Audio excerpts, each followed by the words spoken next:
Asalaamu calaykum waraxmatullaahi wabarakaatu. Kusoo dhawaada dhaqankaab waa sheekadii jiirka iyo libaaxa. Waxaa meel kaymaa ku wada noolaa jiir iyo libaax iyo xayawaano kaloo fara badan. Libaaxa waxa caado u ahayd inuu seexdo barqada. Maalin maalmaha ka mid ah libaax iyo hurda waxaa dushiisa soo fuulay jiir yar oo ku boodbooday. Jiirku ma aanu garanaynin waxaanuu ku boodboodaya inuu yahay boqorkii xayawaanka ee libaax. Waxa uu moodayay geed ka mid ah kaymihii uu fuuli jiray. Waxa uu bilaabay inuu marba dhan uga dego oo uu iskaga ciyaaro oo ku boodboodo korkiisa. Libaaxii ayaa kacay mar dambe isagoo aad u xanaaqsan. Waxa uu ku qayliyay cod dheer. Waxa uu yidhi, waa kuma xayawaanka awooday inuu iga kiciyo hurdada? Waxa uu arkay jiir yar oo dushiisa fuushan. Waxa uu jiirkii u qabtay si cadho leh. Waxa uu ku yidhi, sidee baad ku awooday inaad iga toosiso hurdada? Maanta waa ay ku dhammaatay, waa aan ku dilayaa.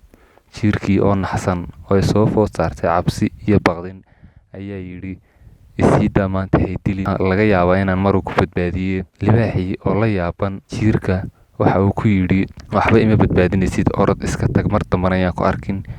Jiirkii waxa uu bilaabay inuu cararo oo uu dhirta hoos galo. Maalin maalmaha ka mid ah niman ugaadhsataa ayaa waxa ay dabin u dhigeen libaaxii. Aad ayaa u qayliyay. Xayawaanadii dhammaan waa ay soo baxeen. Inta ay eegeen ayay arkeen libaaxii oo ku jira dabin. Intii aad ugu qosleen ayaa iska tageen, laga reebo jiirkii. Isla markiiba waxa soo cararay jiirkii. Waxa uu bilaabay inuu libaaxii dabinkii kaga jarjaro ilkiisii afka badnaa. Waxa uu ka wada jaray dabinkii libaaxii. Jiirkii aad ayaa ugu mahad celiyay. Waxa soo noqday nimankii. Waxay arkeen libaaxii oo laga furay dabinkii. Libaaxii iyo jiirkii waxay noqdeen saaxiibo. Jiirkii waxa uu fuulay dusha libaaxa. Libaaxiina waa uu la socday. Isagoo saaran madaxiisa ayaa uu libaaxii la cararay. Laga bilaabo maalintii jiirkii iyo libaaxii waxay ahaayeen saaxiibo iskaashada.